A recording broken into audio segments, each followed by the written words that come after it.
හොඳයි හැමදෙනාම සාදු කියලා নমස්කාරය කියන්න පන්සල සමාදන්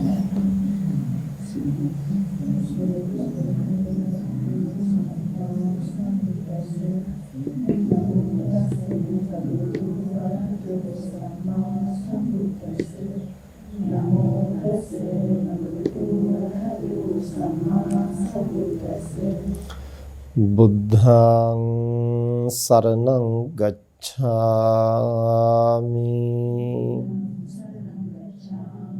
ධම්මං සරණං ගච්ඡාමි සංඝං සරණං ගච්ඡාමි ဒုတိယံ බුද්ධං සරණං ගච්ඡාමි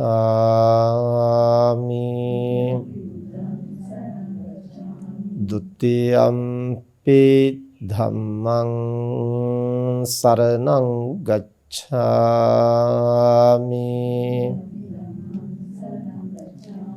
ဒုတိယံ සංඝං සරණං ගච්ඡාමි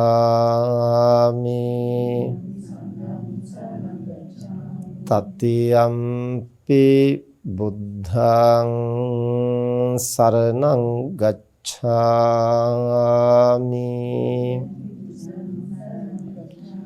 තතියම්පි ධම්මං සරණං ගච්ඡාමි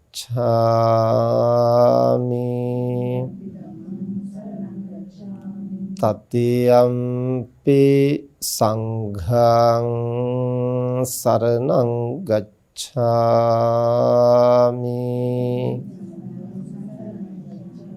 තිසරණ ගමනං සම්පන්නං පානාති පාතා වේරමණී සික්ඛාපදං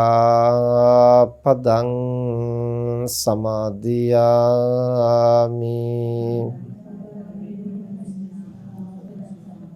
අදින්නාදානා වේරමණී සික්ඛාපදං සමාදියාමි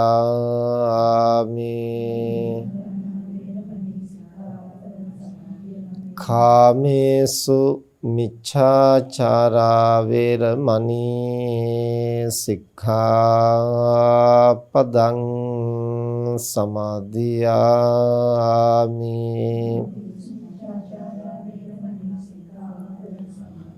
මුසාවාදා වේරමණී සික්ඛාපදං සමාදියාමි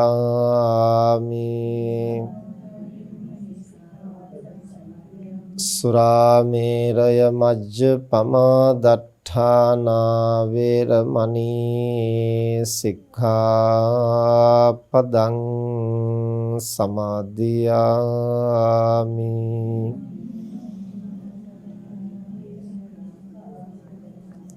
තිසරණේන සද්ධින් පංචශීලං ධම්මං සාධුකං සුරක්ෂිතං කତ୍වා අප්පමාදේන සම්පාදේත සමන්තා චක්කවාලේසු අත්‍රා ගච්ඡන්තු දේවතා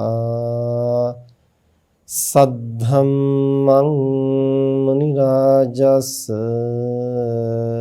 සුනන්තෝ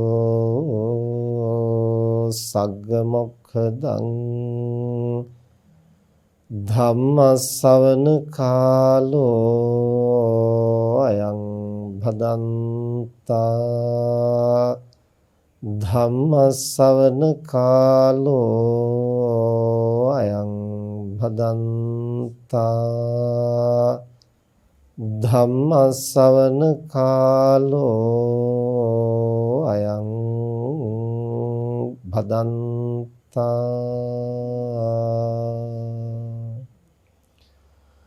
නමෝ තස් භගවතෝ අරහතෝ සම්මා සම්බුද්දස්ස නමෝ තස් භගවතෝ අරහතෝ සම්මා සම්බුද්දස්ස නමෝ තස් භගවතෝ අරහතෝ සම්මා සම්බුද්දස්ස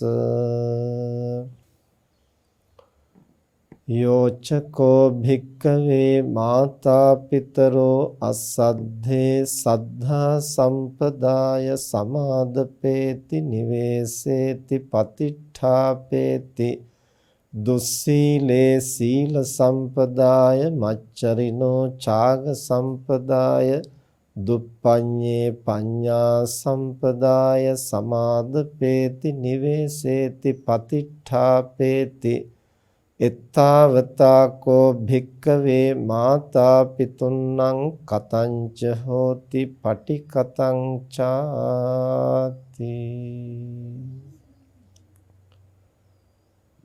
සද්ධාවන්ත පින්තුනේ, අද දවසේ මේ පින්වත් හැම දිනාම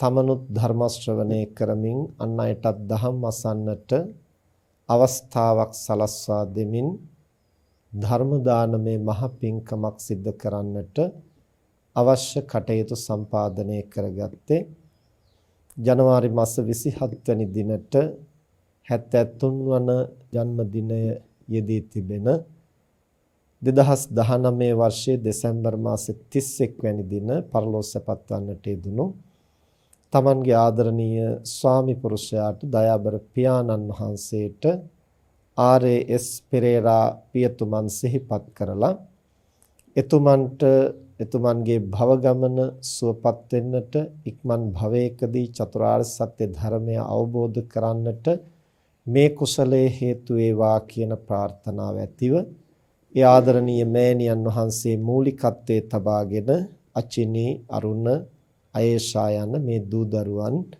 ඥාතීන් හිතවතුන් සියලු දෙනා මේක රාශී වෙලා අද දවසේ මේ පින්කම සිද්ධ කරන්නේ. අද ධර්මදේශනාව තුළින් අපි විශේෂයෙන් පැහැදිලි කර දෙන්නට බලාපොරොත්තු වෙන්නේ මීට පෙර අවස්ථාවන්හිදී අපි ධර්මදේශනා වලින් වාර කිහිපයක්ම පහදා දීලා තියෙනවා. යම්කිසි කෙනෙක් මිය පරලොව යන අවස්ථාවක තමන්ගේ සිත සකස් කරගන්නේ කොහොමද කියලා. මේ යන පුද්ගලයා විසින් මතු භවය සුවපත් කරගන්නට නිවන අරමුණු කරගෙන අපි කොහොමද අපේ සිත සකස් කරගන්නේ කියන කාරණය. අද ධර්ම දේශනාවේදී අපි විශේෂයෙන් පැහැදිලි කර දෙන්නට අදහස් කළේ එහෙම තමන්ගේ පියා හෝ මව හෝ අවශේෂ ඥාතිවරයෙක් හෝ මිය පරලොව යන අවස්ථාවේ අපට කොහොමද උදව් කරන්න පුළුවන් මේ යන පුද්ගලයාගේ මනස නිවැරදි තැනක පිහිටුවා ගන්නට. නිවැරදිව මනස සකස් කරගෙන මේ යන්නට ඥාතිවරයෙකුට අපි කොහොමද උපකාර කරන්නේ කියන කාරණයත් අපි විශේෂයෙන් දැනගෙන තේරුම්ගෙන තිබිය යුතු වෙනවා. ඒ මොකද අපටත් යම් දිනක මේ යන්නට සිද්ධ වෙනවා. ඒ නිසා අපි මේ යන අවස්ථාවේ සිත සකස් කරගන්නේ කොහොමද කියලාත් අපි වටහාගෙන පුරුදු පුහුණු වෙන්නට ඕන. ඒ වගේම අපේ ඥාතීන් හිතවතුන් වැඩිහිටියන් පමණක් නෙවෙයි ලදරු තරුණ ඒ කොයි කවුරු වුණත් අපේ ඥාතීන් හිතවතුන් ඕනෑම මොහොතක මේ යන්නට පුළුවන්. ශනිකව හදිසි අනතුරක් වෙලා අපි නොදන්නා තැනකදී මිය ගියොත් අපිට කරන්නට දෙයක් නැහැ. නමුත් අපි දන්නා අවස්ථාවක අනුක්‍රමයෙන් මරණයටපත් වෙනවායි කියලා අපිට පෙනෙනවා නම් අසනීපයකින් හෝ වයෝවෘද්ධ භාවයටපත් වීම නිසා හෝ එහෙම නැත්නම් හදිසි අනතුරක් නිසා හෝ ශනිකව මිය පරලොව යන්නේ නැතුව ක්‍රමානුකූලව ටිකෙන් ටික ජීවිතයේ අවසාන අවස්ථාවට ලං වෙනවයි කියලා අපට පෙනෙනවා නම් ඒ බඳු කෙනෙකුට උදව් කරන්න පුළුවන් අපි බුද්ධිමත් වුණොත්. ඒ නිසාද ධර්මදේශනාවේදී අපි ඒ කාරණයක් මූලික කොටගෙන විශේෂයෙන් මව්පියන්ට අනුග්‍රහ කිරීම වශයෙන් ඒ අයගේ මනස සකස් කරගන්නට අපි කොහොමද සහාය වෙන්නේ කියන කාරණය මාතෘකා කොටගෙන අද ධර්ම දේශනාව සිද්ධ කරන්නට අදහස් කළේ. ඒ සඳහා අපි මාතෘකා කළේ අංගුත්තර නිකායෙහි දැක්වෙන සූත්‍ර පාඨයක්. බුදුරජාණන් වහන්සේ දේශනා කරනෝ ද්වින්නාහම් භික්ඛවේ නසුප්පතිකාරං වදාමි ඛතමේ සං ද්වින්නං මාතුච පිතුච. මහණෙනි, මේ ලෝකයේහි දෙදෙනෙක් ඉන්නවා. ඒ දෙදෙනාට උපකාර කරලා ප්‍රත්‍යුපකාර කරලා කළගුණ දක්වලා කවදාවත් දරුවෙකුට නිම කරන්න පුළුවන් කමක් නැහැ. කවුරුන්ද දෙදෙනා? මාතුච පිතුච, අම්මා සහ තාත්තා දෙදෙනා. එතකොට බුදුරජාණන් වහන්සේ දේශනා කරන උපමාවකින් ඒක කළ හැකි දෙයක් නොවෙන්න පුළුවන්. නමුත් බුදුරජාණන් වහන්සේ අම්මා තාත්තගේ වටිනාකම, අම්මා තාත්තගේ ගුණයට ප්‍රතිඋපකාර කිරීමේ නොහැකි බව පෙන්වන්නට එහිදී උදාහරණයක් දක්වනවා. මහණෙනි, වසර 100ක් ජීවත් වෙන කෙනෙක්, දරුවෙක් වසර 100ක් ජීවත් වෙනවා නම් ඒ අම්මා තාත්තත් ඒ වසර 100 ඒ විදිහෙන් ජීවත් වෙනවා නම් ඒ දරුවා අම්මව එක උරහිසක තියාගෙන තාත්තා අනෙක් උරහිසේ තියාගෙන බිමට නොබස්වාම සියලු අප උපස්ථාන කළත් ඒ අම්මා තාත්තා මල මුත්‍ර පහ කරන ඒවාටවත් බිමට බහින්න නැතුව ඒවත් අර උර මතම තියාගෙන ඒ කටයුතුත් කරන්නට සලස්වනවා නම් අවශ්‍ය කෑම බීම උපස්ථාන සියල්ලක්ම උරහිස් දෙක මත තියාගෙනම සිදු කරනවා නම් මෙසේ වසර 100ක් අම්මා තාත්තට දෙවුර මත තබාගෙන සියලු අප උපස්ථාන කළත් ඒ දරුවවත් අම්මා තාත්තට හැබෑ උපකාරයක් කළාය, ප්‍රතිඋපකාරයක් කළාය, මනවින් කළගුණ දැක්වාය කියලා කියන්නට පුළුවන් කමක් නැහැ කියලා බුදුහාමුදුරුවෝ දේශනා. මේ උපමාව ප්‍රායෝගිකව කළ හැකි දෙයක් නෙවෙයි. බුදුරජාණන් වහන්සේ ඒ උපමාවෙන් දක්වන්නේ එහෙම යම්කිසි කෙනෙකුට කරන්න පුළුවන් වුණත් ඒ තනත්තා මව්පියන්ට සැබෑ සත්කාරයක් කළා වෙන්නේ. ඊළඟට බුදුරජාණන් වහන්සේ දේශනා කරනවා, මහණෙනි, මේ සප්ත රත්නයන්ගෙන් පිරුණු මේ මහ පොළව, සමස්ත මහ පොළවෙහිම ආධිපත්‍ය, ඒ කියන්නේ සක්විති රජ බව, මේ මුළු පොළවටම අධිපති රාජ්‍යත්වයේහි තමන්ගේ අම්මා තාත්තා පිහිටෙව්වොත් යම් දරුවෙක් විසින් ඒ දරුවාවත් අම්මා තාත්තට සැබෑ උපකාරයක් කළා වෙන්නේ නැහැ, කෘතගුණ සැලකුවා වෙන්නේ නැහැ, ප්‍රතිඋපකාර කළා කියලා සතුටු වෙන්නට පුළුවන් කමක් නැහැ. ඊළඟට බුදුරජාණන් වහන්සේ දේශනා කරනවා, ඇයිද එහෙම ප්‍රතිඋපකාර කරලා නිම කරන්නට බැරි? බහුකාරා භික්කවේ මාතා පිතු. මහණෙනි, අම්මා තාත්තා දෙන්න දරුවන්ට බොහෝ උපකාරවන්තයෝ. ඉමස්ස ලෝකස්ස දස්සේතාරෝ ආපාදකා පෝසකා ඉමස්ස ලෝකස්ස දස්සේතාරෝ. මේ ලෝකයට ජනිත කරලා, මේ ලෝකයේ තුල පෝෂණය කරලා, මේ ලෝකේ ජීවත් වෙන හැටි සම්පූර්ණයෙන් ලෝකය අපට ප්‍රකට කරන්නේ අම්මා තාත්තා විසින්. ඉතින් ඒ ගැන කතා කළොත් ඒක දීර්ඝ කාරණයක්. කුමක් නිසාද අද බොහෝ දෙනා ලඝු කොට හිතන්නේ මේ ලෝකයට බිහි කරපු එක, දසමසක් කුසේ දරාගෙන හිටිය එක, කිරිපොවාපු එක, උගන්නපු එක, ඔය වගේ සුළු කාරණා ටිකක් ගැන තමයි හුඟක් දෙනාගේ අවධානය යොමු වෙන්නේ. ඒ සියල්ලටම වඩා අම්මා තාත්තගෙන් මෙතරම්ම අරගෙන තියෙන ණය හැටියට දක්වන්නේ මොකක්ද? මේ මනුස්ස ලෝකේ උපදින්නට අපිට මේ කය සකසලා දුන්නේ.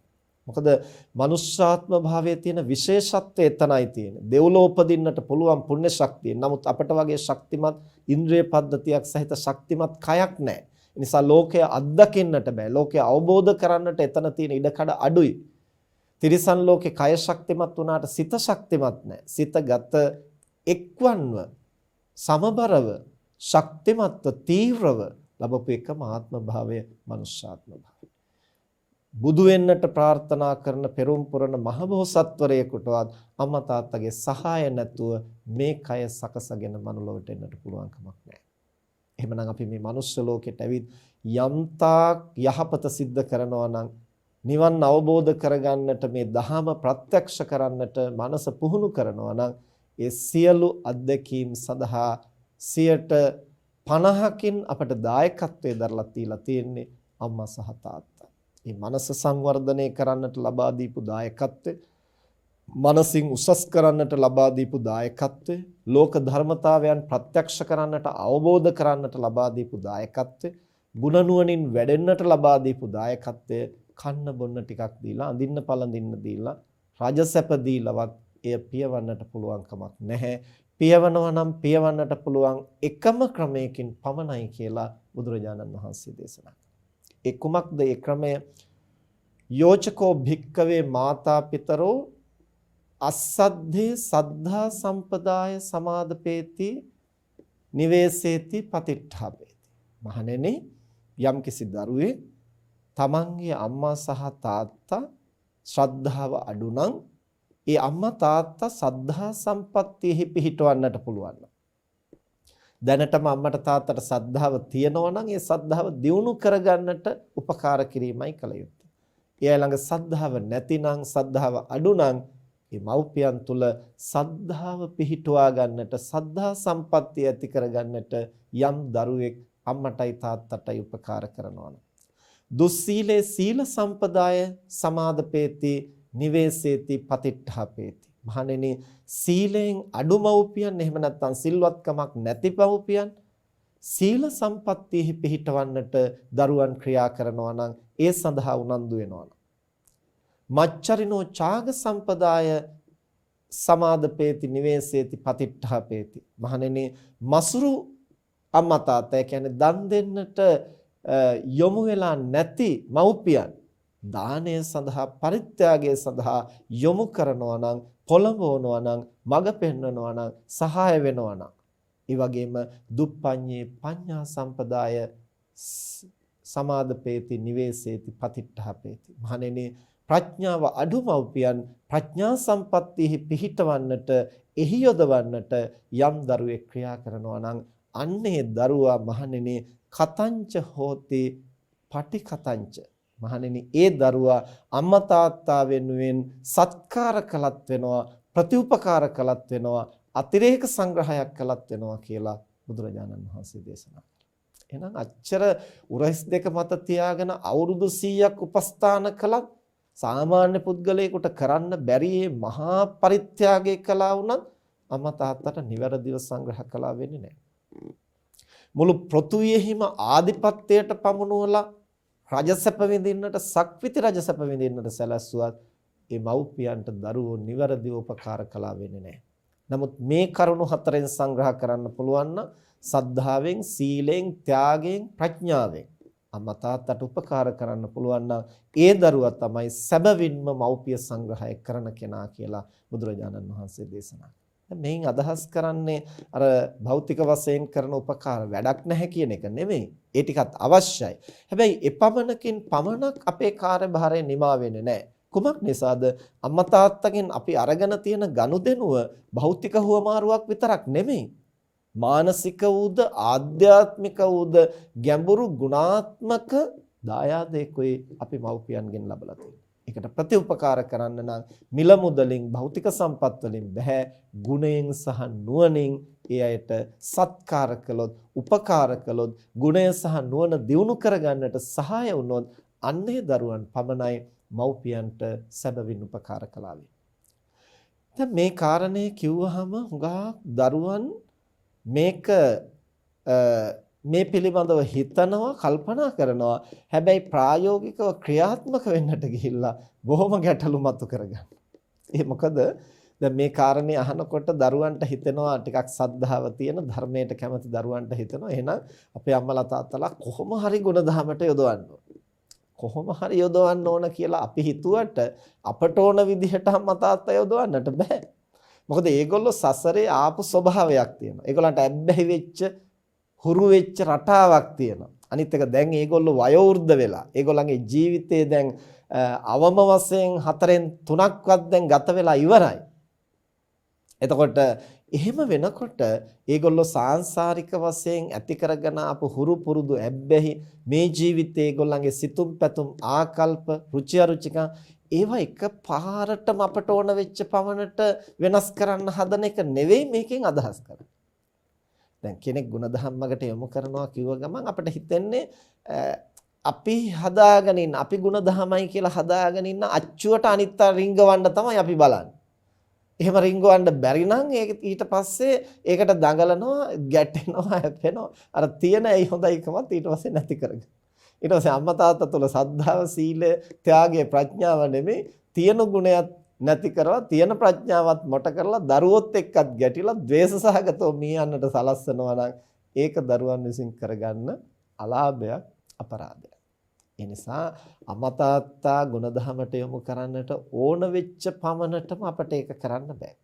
ඒකට අපි බොහෝම ප්‍රඥා සම්පන්නව, උපායශීලීව කටයුතු කළ යුතු වෙනවා. අපි බොහෝ අවස්ථාවල ධර්මදේශනාවලදී පැහැදිලි කරනවා අපට යමක් කරන්නට නම් කෞශල්‍යයන් තුනක් තියෙනවා. කෞශල්‍ය කියලා කියන්නේ හැකියාවන්. මොනවද හැකියාවන් තුන? ආය කෞශල්‍ය, අපාය කෞශල්‍ය සහ උපාය කෞශල්‍ය. ඒ අදාළ පරමාර්ථ සාධනය සඳහා සාධක වෙන්නේ මොනවද කියලා නිවැරදිව හඳුනා ගැනීම ආය කෞශල්‍ය. ඒකට බාධක වෙන්නේ මොනවද කියලා හඳුනා ගැනීම අපාය කෞශල්‍ය. බාධක දුරු කරලා සාධක මතු කරලා අවස්ථාවෝචිතව ක්‍රියාත්මක වෙලා අදාළ පරමාර්ථය වෙත අනුක්‍රමයෙන් යොමු කරන්නේ, අදාළ පරමාර්ථය සඵල කරගන්නේ කොහොමද කියලා අවස්ථාවෝචිතව දක්ෂ වීම උපාය කෞශල්‍ය. ඉතින් අපි ගොඩක් දෙනෙකුට සද්භාවය තියෙනවා. සද්භාවයෙන් තමයි අම්මා තාත්තා එතනට යොමු කරන්න හදන්නේ. හැබැයි අර ආය කෞශල්‍ය, අපාය කෞශල්‍ය, උපාය කෞශල්‍ය නැතිනම් ඒ හොඳ දේ කරන්නට ගිහිල්ලාම ප්‍රශ්න ඇති කරගන්න. දැන් අම්මා තාත්තා සම්බන්ධව විතරක් නෙවෙයි දරුවෝ සම්බන්ධවත් ඔය කලබගෑනියම වෙනවා.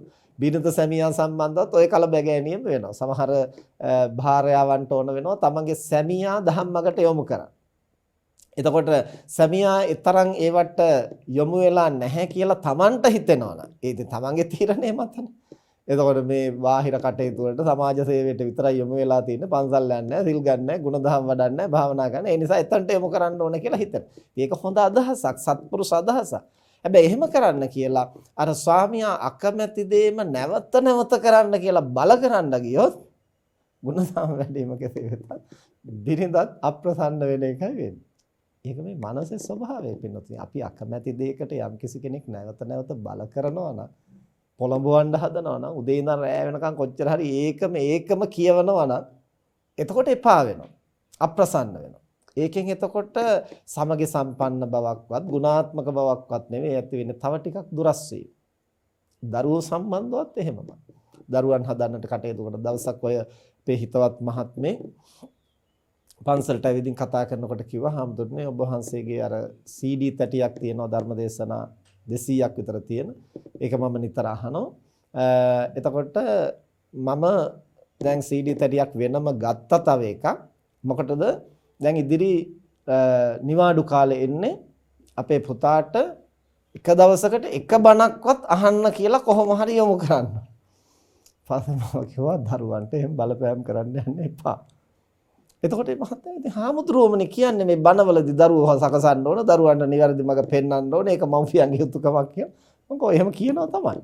ඉතින් එහෙනම් ඉතින් ඒගොල්ලන්ට බණ අහන්න සලස්සන්න නැතුව කොහොමද එහෙම කරන්නේ? මම කිව්වා දරුවෝ කියන්නේ බණ අහන්න සූදානම් පිරිසක් නෙමෙයි. ඒගොල්ලන්ගේ මනස තියෙන්නේ වෙනත් තැනක. ඒතකොට ඒගොල්ලන්ට ධර්මයේ ගැන රුචිකත්වයක් අප විසින් ඇති කරන්න ඕන. නිවාඩු කාලේ අනිවාර්යෙන් බණක් අහන්න ඕන කියලා බල කළාම පොඩි එකාට බණ තිත් වෙනවා එතකොට. ඒතර එහෙම වුණොත් ඒ දරුවා සම්පූර්ණයෙන් ධර්මයෙන් ඈත් වෙන්න ඒකම හේතුවක් වෙන්න පුළුවන්. එහෙම නෙමෙයි අපි උපායශීලී වෙන්නට ඕනේ. ඒ දරුවන්ට ප්‍රිය විදිහට ඒක දෙන්න. සබංකව මුලින්ම ඒගොල්ලන්ට ටිකක් ඇහෙන්න දාලා තියන්න. ඊට පස්සේ ඒකේ කියන කාරණා අරගෙන පුංචි පුංචි දේවල් විස්තර කරලා දෙන්න. ඊවෙන් Tamanට ලැබෙන ප්‍රතිලාභ ගැන කියන්නේ. එහෙම ඒගොල්ලන්ට රුචිකත්වයක් ඇති වෙන හැටියට ඕන ටිකෙන් ටික පොළඹවන්න. එතකොට ඒගොල්ලෝ කවදා හරි ඒගොල්ලෝම හොයාගෙන අහයි. ඒ නිසා අපි පරිස්සම් වෙන්නට ඕන. තව කෙනෙක් යොමු කරනකොට අපට ඕන වෙච්ච පමණට ඒගොල්ලෝ යොමු කරන්නට බෑ. දවසක් වගේ ඔය පන්සලට ආපු තරුණ යුවලක් පොඩි දරුවෙකුත් එක්කලා පන්සලේ තියෙන වෙනම තැනක් තියෙනවා බාහිර අය ආවහම කතා බහ කරන්න. ඉතින් මම එතනට ඇවිල්ලා පුටුවේ වාඩි වුණා. අර දෙදෙනාත් බංකුවේ වාඩි වුණා. දැන් අපි කතා බහ කරනවා ධර්ම කාරණයක්. අර පුංචි දරුවා ඇවිදින් අම්මා ළඟට ඇවිල්ලා අම්මේ එළියට යන් කිව්වා. අම්මා පුතේ කෑ ගහන්න තින්නකො මේ හාමුදුරුවොත් එක්කලා කතාවක් නේ මේ වටිනා ධර්ම කාරණයක්. පුතත් ඔහොම වාඩි වෙන්නකො අහගෙන ඉන්නකො. කියලා කිව්වා. ඊට පස්සේ ටිකක් වෙලා බලන් හිටියා පොඩි එකාට හරියන්නේ නැහැ. ඊට පස්සේ තාත්තා ළඟට ගියා. තාත්තේ එළියට කිව්වා තාත්තත් ඊට පස්සේ පුතේ සද්ද කරන්නේ නැතුව ඉන්නකො මේ වැදගත් කතාවක් කරන්නේ කියලා පොඩි එකාව ඉඳ ගැස්සේ. වරක් දෙකක් අම්මා ළඟට ගියා තාත්තා ළඟට ගියා හරියන්නේ ආව ගමන් ගැහුවා මට පයින් එක. ඊට පස්සේ දැන් අම්මයි තාත්තයි දෙන්නම කලබල වුණා. පුතේ හාමුදුරන්ට ගහන්නේ මං කව දරුවට සැර කරන්න එපා මුකුත් කරන්න එපා අපේ වැරද්ද. අපි තුන් දෙනාම යමු එළියට. ඒ මොකද දරුවගේ මනස තේරුම් ගන්න. දැන් දරුවා බැලුවා ගෙදර ඉන්නකොට අම්මට කතා කළාම අම්මා ඇවිල්ලා උස්සලා කරකවලා මූණ ඉබලා ඉතින් එයාට අනුකූල වෙනවා. තාත්තට කතා කළාම තාත්තා ගෙදරදී අනුකූල වෙනවා. දැන් තාත්තා අනුකූල වෙන්නේ නැහැ අම්මා අනුකූල වෙන්නේ නැහැ. මොකද්ද කියලා දරුවා කල්පනා කළා මේ මෙයා නොනවත්තම කතා කරන එක තමයි ප්‍රශ්නේ. දරුවා දැනගත්තා දැන් මෙතන තමයි ගැටලුව තියෙන්නේ.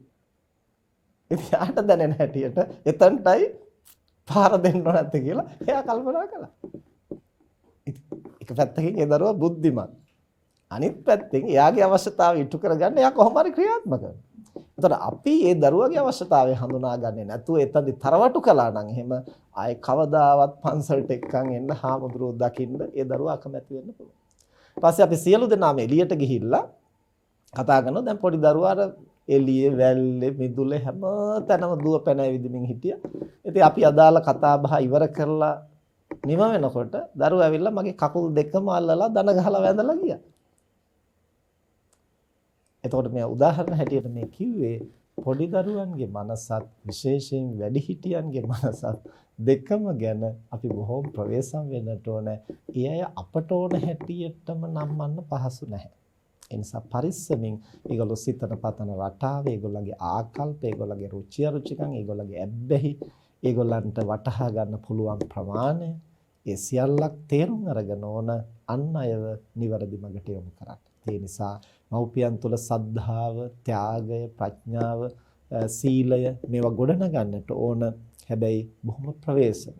දැන් ඔය අපි දන්න තව මහත්මේ විදේශ රටක රැකියාවක් කරමින් ඉඳලා එහෙන් අස් වෙලා ලංකාවට ආවා අම්මා ගුණධම් මගට යොමු කරන්න ඕනේ කියලා. හැබැයි රස්සාවෙන් අස් වෙලා එන්න ලැහත් වෙනකොට මම කිව්වා දෙවරක් හිතලා බලලා ඔය වැඩේ කරන්න කියලා. මොකද දුරින් ඉඳගෙන කරුණු කියනකොට අම්මත් තාත්තත් ඒවා ගන්න ටිකක් ලෑස්ති. හැබැයි ළඟ ඉඳගෙන ගෙදර ඉඳගෙනම උපදෙස් දෙන්න ගියන් පස්සේ ඒ දරුවා අප්‍රසන්නම කෙනා බවට පත් වෙන්නත් පුළුවන්. එතකොට දැන් ගොඩක් වෙලාවට අපි දකිනවනේ ඈතින් ඉඳගෙන අවුරුද්දකට සැරයක් ඇවිල්ලා මොනවා හරි ටිකක් ගෙනත් දීලා කතා බහ කරලා එහෙම යනකොට ඒ දරුවත් එක්ක ගැටෙන්න තියෙන අවස්ථා අඩුයිනේ. අර ගෙදර ඉන්න දරුවා හැමතිස්සෙම බෙහෙත් ටික බිව්වද කෑම කෑවද දැන් ගිහින් නිදා ගන්න දැන් මහන්සි වෙන්න එපා ඔය ඇවිදින්න එපා තැන් වල යන්න කොහොම හැමතිස්සෙම බාධා කරන්නේ ගෙදර ඉන්න කෙනාට. ඒතර අර අකමැති දේවල් කරන්න කියන්නේ කැමති දේවල් කරන්න එපා කියන්නේ හැමතිස්සෙම බාධා කරන්නේ ළඟ ඉන්න කෙනා. ඒතර ළඟ ඉන්න කෙනත් එක්කලා රුචිකත්වයකට වඩා ගැටෙන ගතියකුයි ඇති වෙන්නට වැඩිපුර ඉඩ තියෙන. මේක ස්වභාවික දෙයක්. ඒක මව්පියෝ සහ දරුවෝ අතර, බිරිඳ සහ සැමියා අතර, මිතුරන් අතර ඕන කෙනෙක් අතර වෙන්නට පුළුවන් මේ ප්‍රතඥ මනසේ ස්වභාවය තමයි ළඟින් ඉන්නකොට හොඳට වඩා අඩුපාඩුව තමයි වඩා ප්‍රකටව පේන්නේ. ඒ නිසා මව්පියන් නිසිමඟට දහම්මඟට යොමු කරනකොට අපි දුරින් ඉඳගෙන දෙයක කරන්නේ ළඟින් ඉඳගෙන දෙයක කරන්න කියන එක නෙවෙයි වැදගත් වෙන්නේ. දුරින් හිටියත් ළඟින් හිටියත් එයාගේ සිතුම් පැතුම් තේරුම් අරගෙන මනෝභාවයන් තේරුම් අරගෙන පරිස්සමින් අපි ඒ අය අනුක්‍රමයෙන් දහම්මඟට යොමු කරන්නට වෑයම් කරන්න ඕනේ. විශේෂයෙන්ම අපේ ජීවිතේත් අපි හුඟක් වෙලාවට අපේ මව්පියෝ තාත්තා දැන් මිය ගිහිල්ලා වසර දැන් 11ක් විතර වෙනවා. අම්මා තවම ජීවත් වෙනවා. දැන් වයස අවුරුදු 83ක් වෙනවා අපේ අම්මට. හැබැයි තවමත් මම අම්මට අවස්ථා සලස්සලා දෙනවා ටිකෙන් ටික ධර්මයේ ප්‍රගුණ කරා. ඒ අයට දැනෙන්න ඕන අපි ඒ අයට හිතවත්. අපි ඒ රැක බලා ගන්නවා. අපි ඒ අයට අහුම්කම් දෙනවා කියලා දැනෙන්නත් ඕන. හැබැයි යම් යම් අවස්ථාවලදී අපි ඒගොල්ලෝ හරියට මේක පුරුදු පුහුණු වෙනවද කියලා පරීක්ෂා කරලා බලන්නත් ඕන. ඒක ඉතින් භික්ෂුවක් හැටියට අපිට ඒක කරන්න ඉඩකඩ වැඩි ගිහියෙකුට වඩා.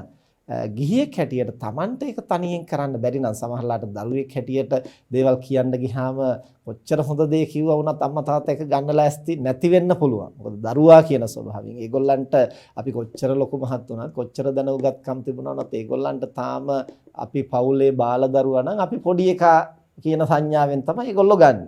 එතකොට අපි කියන දේ කොච්චර වටිනා ධර්ම කාරණයක් වුණත් ඒගොල්ලෝ ඒක එකවර ගන්න සූදානම් නැහැ. එහෙම තැන්වලදී අපි උපායශීලී වෙන්නට ඕන. දන්නා ස්වාමින් වහන්සේලා යොමු කරලා හරි එහෙම නැත්නම් වෙනත් වැඩිහිටි කල්යාණ මිත්‍රයෙක් යොමු කරලා හරි වෙනත් කෙනෙක්ගේ මාර්ගයෙන් හරි ඒ අවශ්‍ය මඟ පෙන්වීම කරන්නට අපි උපායශීලී වෙන්නට ඕන.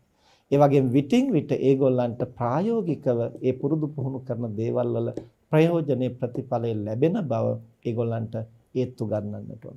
ඒ වගේම ඒ තුල වැඩෙනකොට අපි ටිකෙන් ටික අගය කරන්නට ඒ අය තුල සද්ධාව වැඩෙන හැටි නැවත නැවත මතු කරලා සිහි කරලා ඒක අගයන්නට.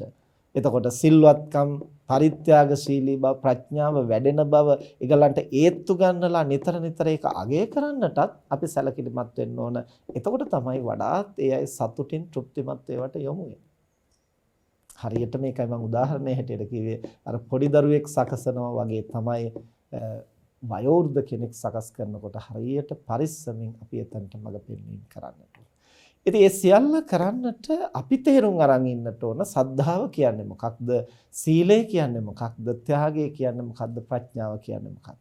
මව්පියන්ට හුරු කරන්න ඉස්සෙල්ලා අපි හුරු කරන කෙනා දැනගෙන ඉන්නට ඕන. දැන් අපිට සමාජයට මඟ පෙන්වන්න පුළුවන් වෙන්නේ අපි ඒවා පිළිබඳ හොඳ පුළුල් දැක්මක් තියනවා නම් තමයි.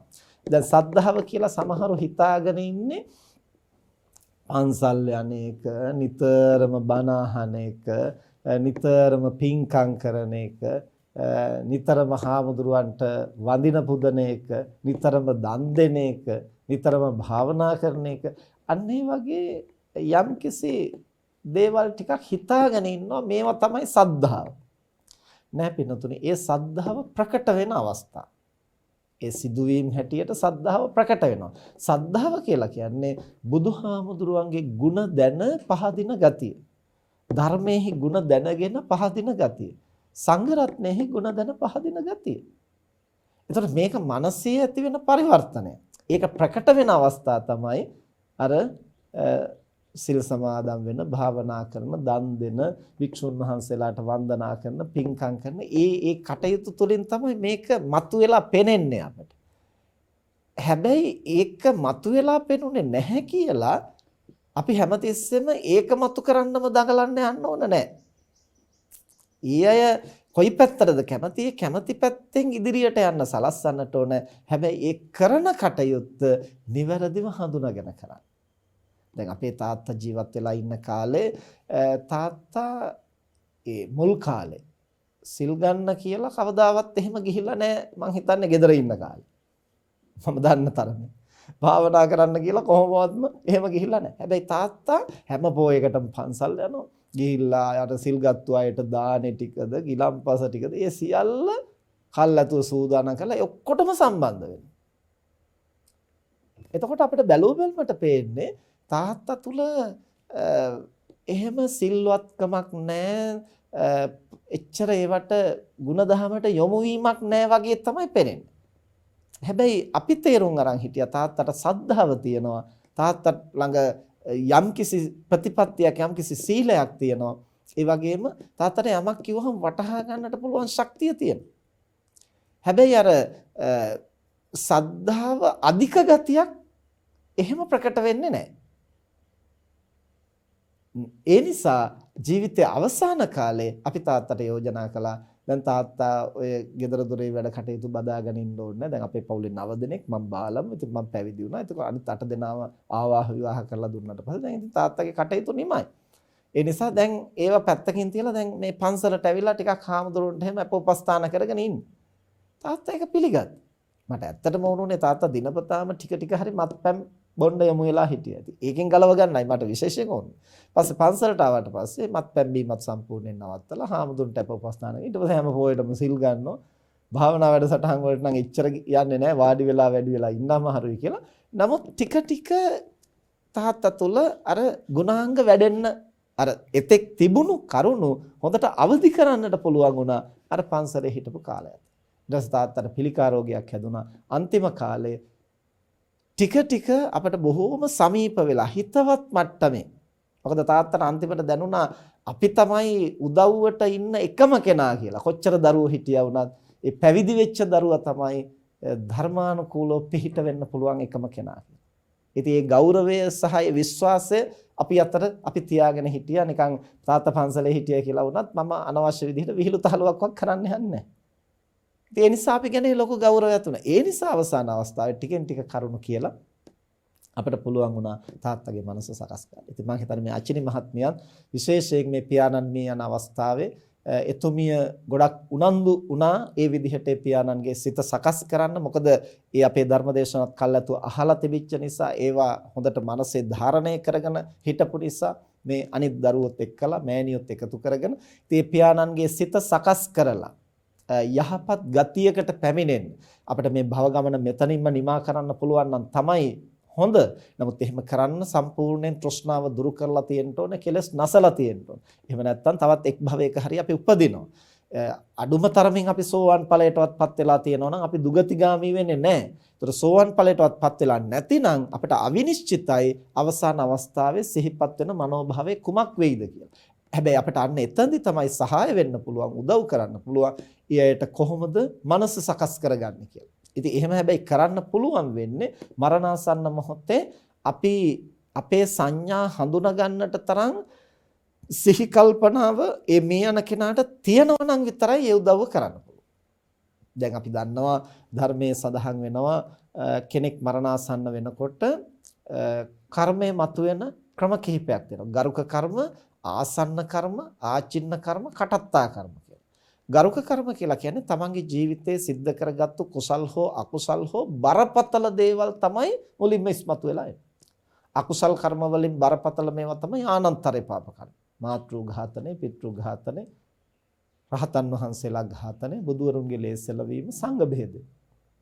ওই වයින් එකක් හරි කරලා තියෙනවා නම් අනිත් මොන තරම් කුසල් අකුසල් තිබුණත් මරණාසන්න මොහොතේ ඍජුවම ඒ කර්මය තමයි ඉදිරිපත් වෙන්නේ. ආනන්තර පාප කර්මයේ ස්වභාවය ඒකයි. එහෙම ඉදිරිපත් වෙලා ඒකාන්තයෙන් ඊළඟ භවයේ නිරය උපදින තැනට මනස සැකසෙන. ඒක වළක්වන්න බෑ, බුදු කෙනෙකුටවත් ඒක නවත්තන්න බෑ. ඊළඟට කුසල පක්ෂයෙන් නම් ධාන කුසල්. ධාන කුසලය මතුවෙනවා. ඊළඟට සෝවාන් ඵලයටවත්පත් වෙලා තියෙනවා නම් ඒ ඵලගාමී බව. ඵලගාමී වෙච්ච පුද්ගලයා මොන විදිහෙන් මරණයටපත් වුණත් කිසිදාක දුගතියක උපදින්නේ නැහැ. සිහියෙන් මැරුණත් අසිහියෙන් මැරුණත් සෝවාන් ඵලයටපත් වෙලා තියෙනවා නම් ඒ පුද්ගලයා කිසිම කාලයක දුගතියක උපදින්නේ නැහැ. එතකොට මේවා නිශ්චිත කාරණා. ධානයක් උපදවාගෙන හොඳට ප්‍රගුණ කරගෙන තියෙනවා නම් අවසාන මොහොතේ ධාන කුසලයේ තමයි සිහිපත් වෙන්නේ. ඒ ධානයත් එක්කලා තමයි කලුරිය කරන්නේ, එකෙන් පිරිහිලා නැතිනම්. එතකොට කුසල පක්ෂයෙන් ධාන මාර්ගඵල, අකුසල පක්ෂයෙන් ආනන්තරය පාප කර්ම. ඉතින් අපිට ওই දෙකම නැතිනම් අකුසල පක්ෂයේ ගරුක කර්මත් නැතිනම් කුසල පක්ෂයේ ගරුක කර්මත් නැතිනම් ඊළඟට මතුවෙන්නට තියෙන පහසුම කර්මය තමයි ආසන්න කර්මය. ඉතින් ආසන්න කර්මය කියලා කියන්නේ ඒ මිය යන අවස්ථාවේ හෝ ඒ දිනේ හෝ ඊට ආසන්න දිනවල මනසට තදින් කාවැදිච්ච දේවල්, හොඳ හෝ නරක. ඒවා අතීතයේ සිද්ධ වෙන්නටත් පුළුවන්, ඒ වෙලේ සිද්ධ වෙන දේවල් වෙන්නටත් පුළුවන්. ඉතින් සිහි කල්පනාව නැතිනම් අපිට එතෙන්දී උදව් කරන්න අමාරුයි. එතකොට ඉතින් මනසේ සටහන් වෙලා තියෙන මොකක් හරි ආසන්න දෙයක් තමයි මතුවෙන්නට ඉඩ කඩ තියෙන්නේ.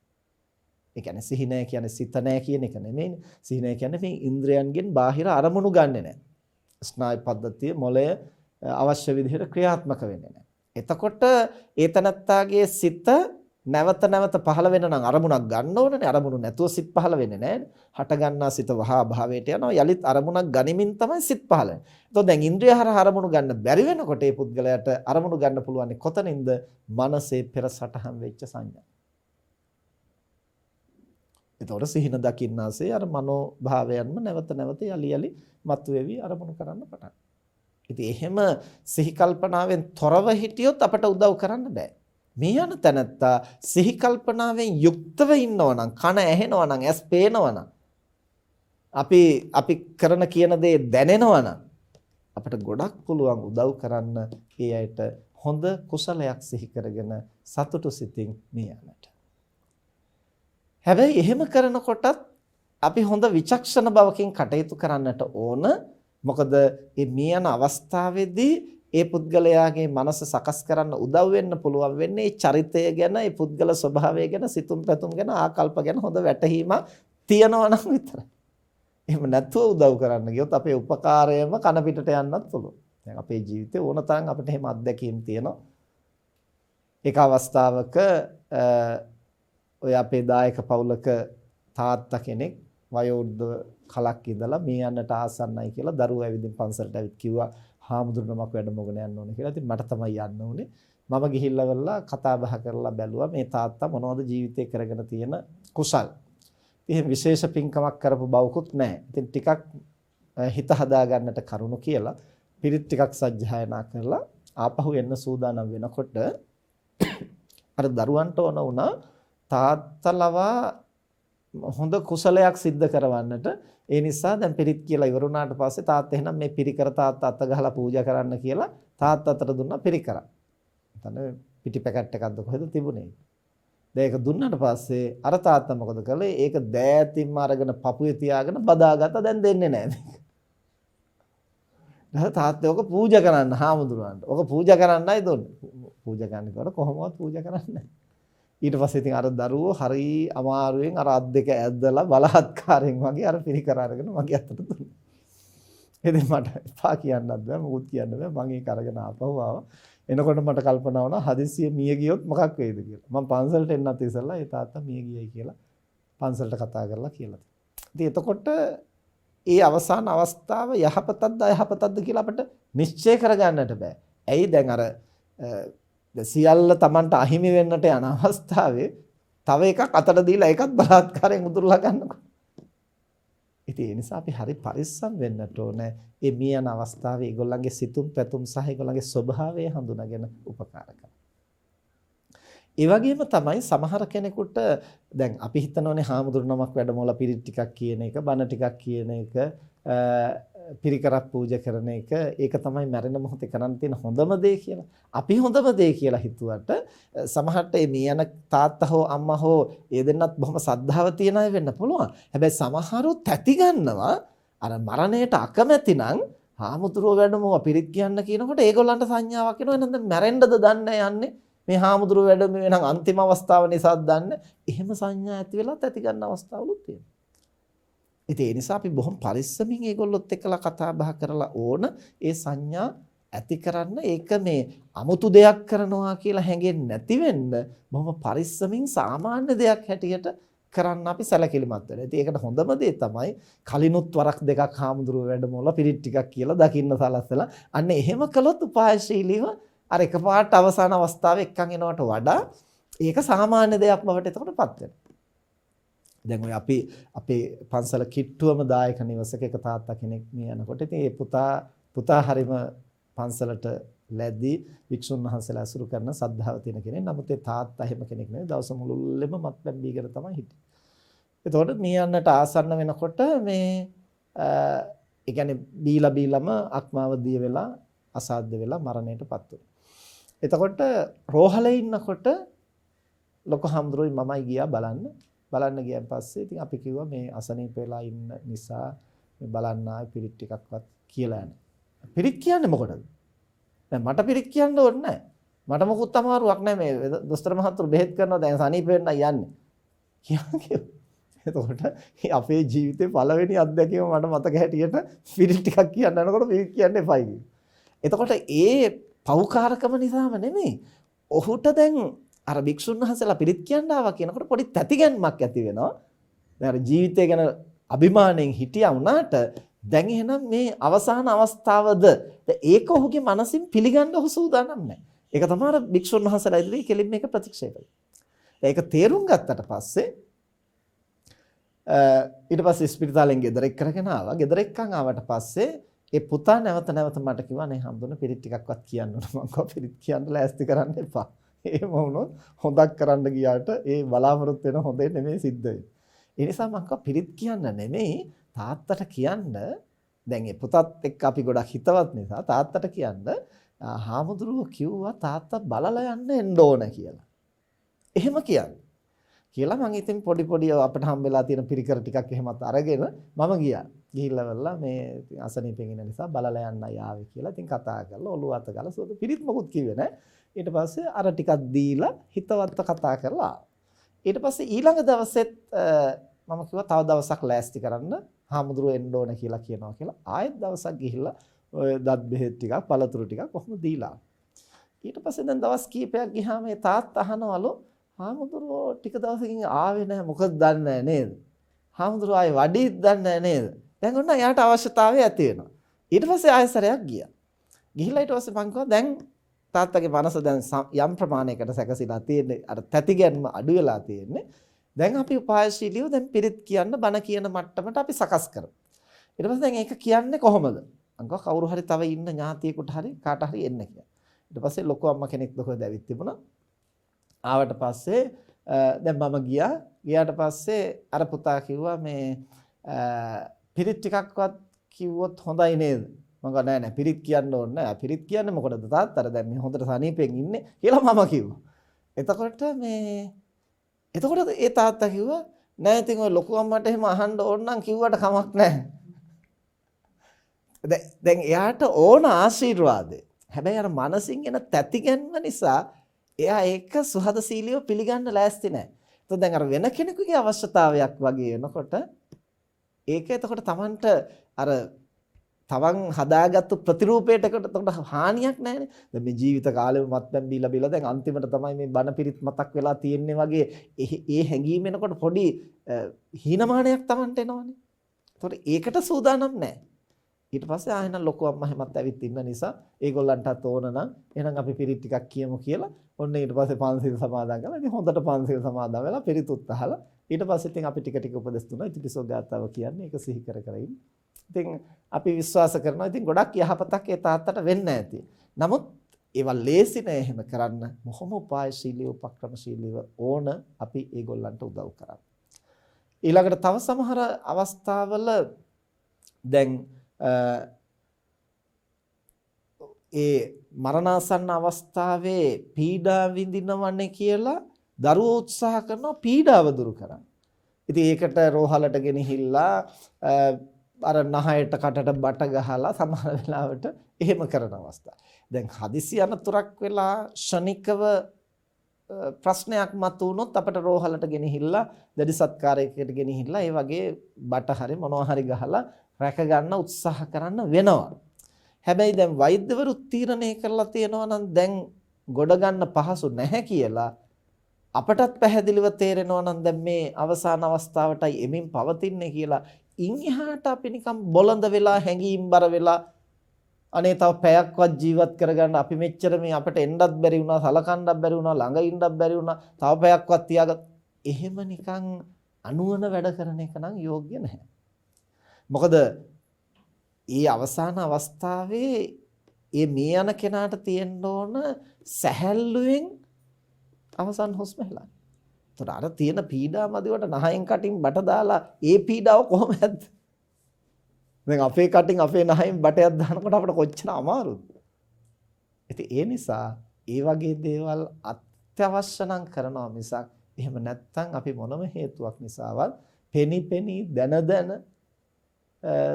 රකින්නට බෑ කියලා දැන නිකන් අපේ හිත හදාගන්න කියලා විතරක් අපි එහෙම දේවල් කරන්න යන්න සුදුසු නැහැ.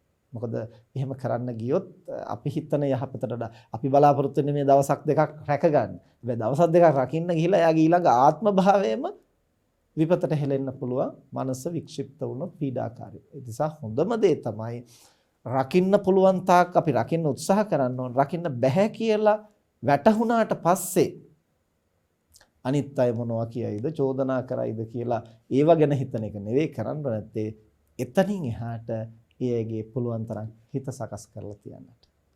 ඉතින් ඒවට අපිට උපක්‍රමශීලීව කටයුතු කරන්න පුළුවන්. දැන් අපේ තාත්තට උනත් අපි කලේ වේදනාවෙන් කෑග ගහ ඉන්නකොට ඉතින් අපි කිව්වා ඉතිපිසෝ ගාතාව සජ්ජායනා කරන සබ්බපාපස්ස ගාතාව. ඒ මොනවා කිව්වත් ඒවා ගණන් ගත්තේ නැහැ. මොකද ඒ තරම්ම වේදනාව වැඩි නිසා. ඊට පස්සේ බුද්ධ රූපයක් එල්ලලා තිබ්බා බිත්තියේ. ඒක දිහා බලාගෙන බුදුගුණ සිහි කරනවා. එතකොට එහෙම කිව්වට ඒක කරන්නේ නැහැ. හැබැයි ඔහි හැරෙන පෙරලෙනකොටවත් පේනවනේ. එතකොට ටික ටික අර සංඥාව එනවා. ඊට පස්සේ තාත්තගේ තුනටියෙන් පල්ලෙහා පණ නැති වුණා. ඊට පස්සේ වෙන කරන්නම දෙයක් නැති වුණාට පස්සේ මං කිව්වා දැන් ඔය වේදනාවත් එක්ක පොරාලන එක නෙමෙයි ටික ටික හරි සබ්බපාපස්ස ගාතාව කියන. ඒතර තාත්තට දැනුණා දැන් වෙන විකල්පයක් නැහැ. ඊට පස්සේ තමයි ඔන්න ටික ටික ඒක කියන්න පටන් ගත්තේ. ඉතින් එහෙම පියවරෙන් පියවර අපි බොහොම පරිස්සමින් ඕන ඒගොල්ලන්ගේ මනස සකස් කරගන්නට සහාය වෙන්න. එහෙම සහාය වෙන්න අපිට ඒගොල්ලෝ සිතන පතන ස්වභාවය සහ ඒගොල්ලන්ගේ රුචි අරුචිකම් අපි හඳුනාගෙන තිබුණොත් අපිට ඒ සහාය වෙන්න තව පහසුයි. දැන් අපේ විහාරස්ථානයේ ඔය රේරුකාණේ මහානායක හාමුදුරන්ගේ ශිෂ්‍ය හාමුදුරු නමක් හිටියා ගැලණිගම කෝවිද කියලා. උන්වහන්සේ තරුණ කාලේ ඉඳලම ලස්සන මල් පූජා කරන්න කැමති.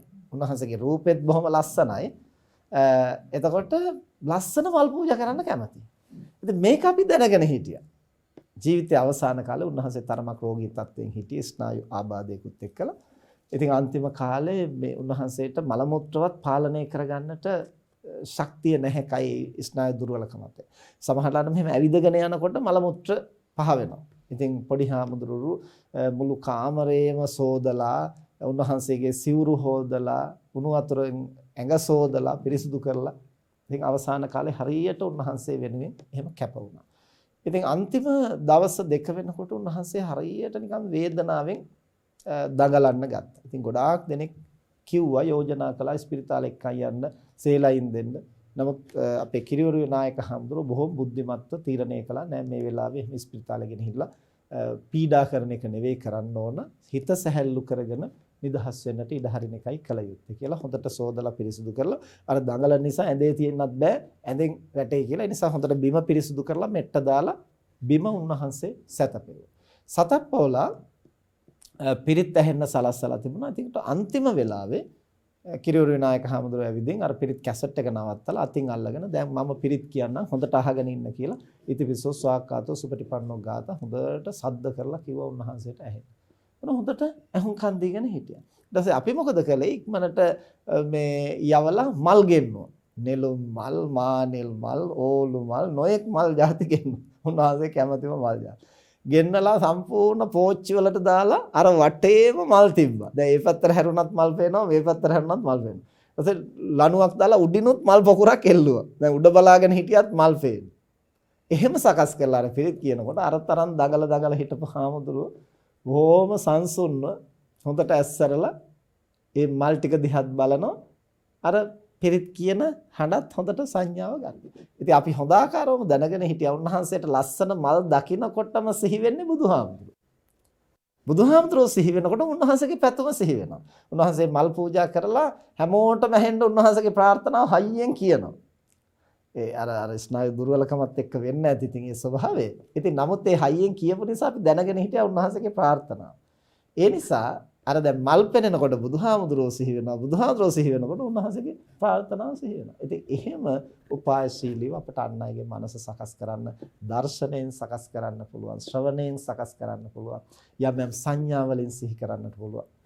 ඒ වගේම අපට පුළුවන් ඒගොල්ලෝ තමන්ගේ ජීවිතේ කරගත්තු යම් කුසල කර්ම සිහිපත් කරවන්න පුළුවන්. දැන් අපේ තාත්තා මේ යන අවස්ථාවේ අපි එහෙම තාත්තා අන්තිම අවස්ථාව වෙනකොට කිව්වා හාමුදුරනේ ඉතින් මට මේ අසනීප හැදිච්ච එක හොඳයි කියලා මට හිතෙනවා.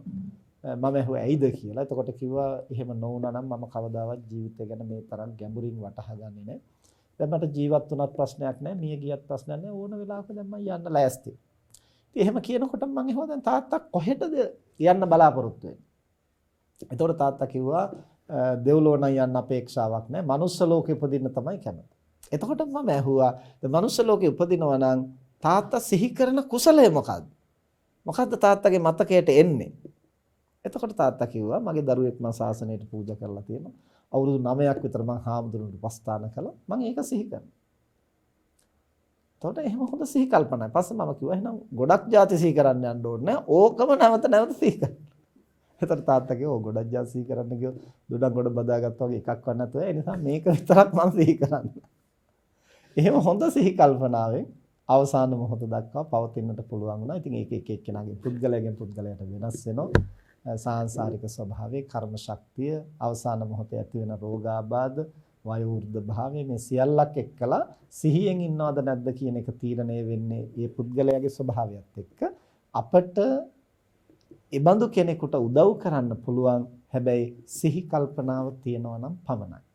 සිහි කල්පනාව තියනවා නම් අපට උදව් කළ හැකියි. හැබැයි ඒ උදව්ව කරන්නත් බොහොම පරිස්සමින් ඊයගේ චරිතය හඳුනාගෙන, ඒගොල්ලන්ගේ රුචි අරුචිකම් හඳුනාගෙන ඒ අවසාන අවස්ථාවේ ඉන්න මානසික තත්ත්වයේ තේරුම් අරගෙන තමයි ඒ උපකාරය අපිට කරන්න පුළුවන් වෙන්නේ. ඒ නිසා මම හිතන්නේ අචිනි මහත්මිය ඇතුළු මේ දරුවන් මේ මෑණියන් සමග පියාණන් වහන්සේට ඒ සත්කාරය මැනවින් සිද්ධ කළා. ජීවිතයේ අවසාන කාල සිදු කළ කුසල් දහම් නැවත නැවත සිහිපත් කරලා දීලා හොඳ සිතින් සතුටු සිතින් මතු භවය සුවපත් කරගන්නට ශක්තිමත් සිතකින් නික්ම යන්නට ඒ පියාණන් වහන්සේට අවස්ථාව සලස්සලා දුන්නා.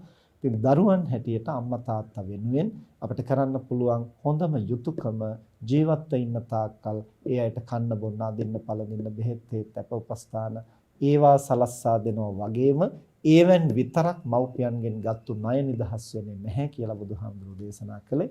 ඒ නිසා සුජීවත්ව ඉන්න කාලේ අපේ ශක්ති ප්‍රමාණය ඒ సంతානයන්හි සද්ධාව අවදි කරන්න, සීලය දියුණු කරගන්න, පරිත්‍යාගශීලී බව දියුණු කරගන්න, ප්‍රඥාව අවදි කරගන්නට අපි දරුවෝ හැටියට එයට උදව් කරන්න ඕන. ඒ උදව් කරන්න නම් අපි ඉස්සෙල්ලා තේරුම් අරන් ඉන්න ඕන සද්ධාව කියන්නේ, සීලය කියන්නේ, ත්‍යාගය කියන්නේ, ප්‍රඥාව කියන්නේ මොකක්ද කියලා. අපි හරියට ඒවා පුහුණු කරනවා නම් තමයි අපට අන් අයටත් පුහුණු කරවන්න සහාය වෙන්න පුළුවන්. හැබැයි ඒ වැඩි නිකන් අපි හදාගත්තු අච්චුවල අන් අයව හිර කරන්න දඟලන්නේ නැතිව රාමුවක් හදාගෙන එහෙමම වෙන්න ඕන කියලා බලහත්කාරයෙන් ඒකත් එක්ක හැපෙන්න ගැටෙන්න යන්නේ නැතුව ඒගොල්ලන්ගේ ස්වභාවය හඳුනාගෙන ඉන්නවට වඩා ටිකක් හරි. يعني අපි හිතන තරටම ගෙනියන්න බැරි වෙන්න පුළුවන්. හැබැයි ඉන්නවට වඩා පොඩ්ඩක් හරි ඒ සද්ධා සීල ත්‍යාග ප්‍රඥා දියුණු කරගන්න උදව් කරන්න පුළුවන් නම් ඒ දරුවෝ මව්පියන්ට කෘතගුණ සලකුවා වෙනවා, අතිරේක සංග්‍රහයකුත් කළා වෙනවායි කියලා බුදුරජාණන් වහන්සේ දේශනා කළේ. එහෙම මව්පියන්ට ජීවත් වෙන්න කාලේ ගුණ නුවණ දියුණු කරගන්නට උදව් කරනවා වගේම මරණාසන්න අවස්ථාවේදීත් අපට ඕන නම් පුළුවන් ඒ අයට කළ කුසල් සිහි කරගෙන ඒ මොහොතේ අමතර කුසල ආරම්මන අහන්න දකින්න අවස්ථාව සලස්සලා දීලා සදහැ සිතින් නුවණින් කුසල් සිහි කරගෙන ආසන්න කර්මයේ හැටියට ශක්තිමත් කුසලයක් සිහි කරගෙන සුගතියක උපදින්නට අවස්ථාව හදලා දෙන්නට පුළුවන්. එහෙම කරන්න පුළුවන් වුණොත් ඒ මව්පියන්ගේ මෙලවත් රැක්ක වෙනවා, පරලවත් රැක්ක වෙනවා. ඒ දරුවෝ මව්පියන්ට කළ හැකි උපරිම උපස්ථානය කළයි කියලා සතුටු වෙන්නට පුළුවන්. ඒ නිසා මේ අසු දහම් කරුණු සිද්ධි ධාරණය කරගෙන තම තමන්ගේ ශක්ති ප්‍රමාණයෙන් අපේ සිත් සතන් තුළ සද්ධාව, සීලය, ත්‍යාගය, ප්‍රඥාව දියුණු කරගන්නට වෑයම් කරනවා වගේම මව්පියන්ගේ ස්වභාවය තේරුම් අරගෙන අපේ ශක්ති ප්‍රමාණයෙන් ඒ අයටත් සද්ධාව, සීලය, ත්‍යාගය, ප්‍රඥාව දියුණු කරගන්නට සහාය වෙමින් තමනුත් ගුණධම් වඩමින් අන් අයටත් ගුණධම් වඩන්නට මඟ පෙන්වමින් සත්පුරුෂ ජීවිත ගත කරන්නට මේ අසුද්ධහම් කරුණු හැම දිනාටම මහෝපකාරී වේවා කියලා අපි ආශිර්වාද කරනවා. මෙතෙක් වේලා ධර්ම ශ්‍රවණය කිරීමෙන් සිදු කරගත් සියලු කුසල් දෙවියන් සහිත ලෝකයාටත් මිය පරලෝකීය ඥාතීන්ටත් ඔබ අප හැම දිනාටමත් බුදුපසේ බුදුමහරහතන් වහන්සේ නිවී සැනසී පැමිණ වදාළ උතුම් නිවනින් සැනසීම පිණිසම හේතු වේවා කියලා ප්‍රාර්ථනා කරා.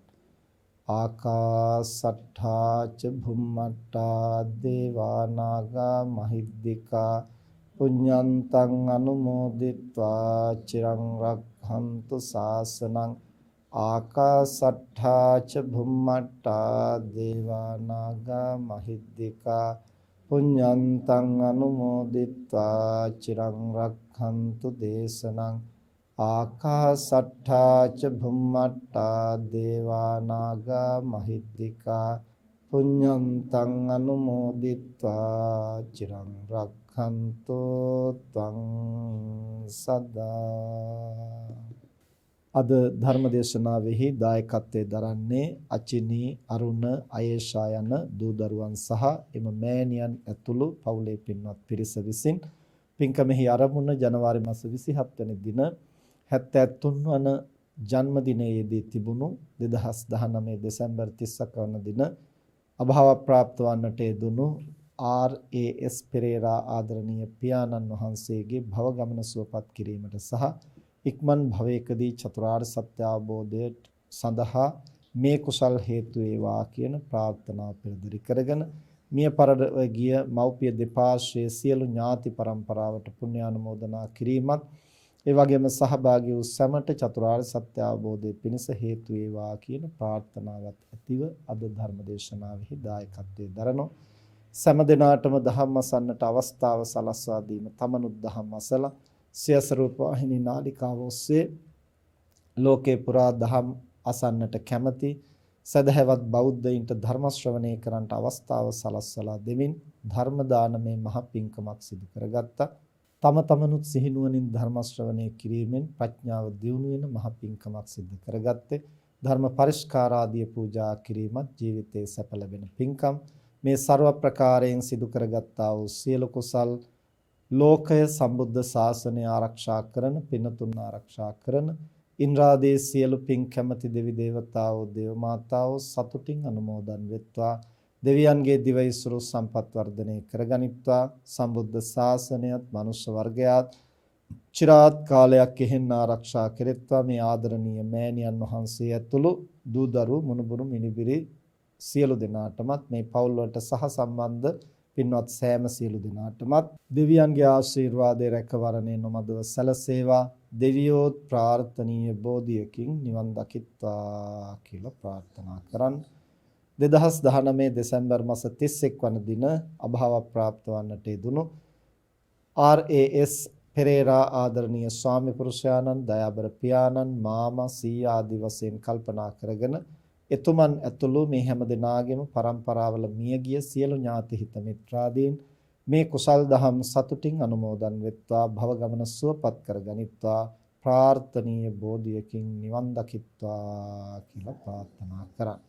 මේ ආදරණීය මෑණියන් වහන්සේටත් ඒ වගේම මේ දරුවන් ඥාතීන් ඇතුළු මේ සියලු දෙනාටමත් මේ ලෝක වශයෙන් යහපත අභිවෘද්ධිය පිණිස මේ කුසල් හේතු වේවා සසර වාසය කරන තාක් නරකාදී සතර අපායකට මිත්‍යා දෘෂ්ටි කුලයකටපත් නොවීම පිණිස කල්යාණ මිත්‍ර සම්පත්තිය සද්ධර්ම ශ්‍රවණේ ලැබීම පිණිස හේතු වේවා බුදුපසේ බුදු මහරහතන් වහන්සේ නිවී සැනසී පැමිණ වදාළ උතුම් නිවනින් සැනසීම පිණිසම හේතු වේවා කියලා ප්‍රාර්ථනා කරන් සිද්ධ කරගත් සියලු කුසල් බලයෙන්ද බුද්ධ ධම්ම සංඝ යන රත්නත්‍රය අනන්ත ගුණානුභාවයෙන්ද පින් අනුමෝදන් වන දෙවියන්ගේ ආශිර්වාදයෙන්ද මේ ආදරණීය මෑණියන් වහන්සේටත් දරුවන්ටත් මේ පවුල් වලට සම්බන්ධ සියලු දෙනාටමත් මේ මොනුබුරු මිනිබිරියන් ඇතුළු මේ පින්වත් සෑම සියලු දෙනාටම මේ ලෝක වශයෙන් පවතිනා වූ අපල උපද්‍රව වෙත්නම් මේ සියල්ලක් දුරු වේවා ආයුරාෝග්‍ය භාග්‍ය සම්පත් වර්ධනය වේවා මේ බඳු කුසල් දහම් සිදු කරමින්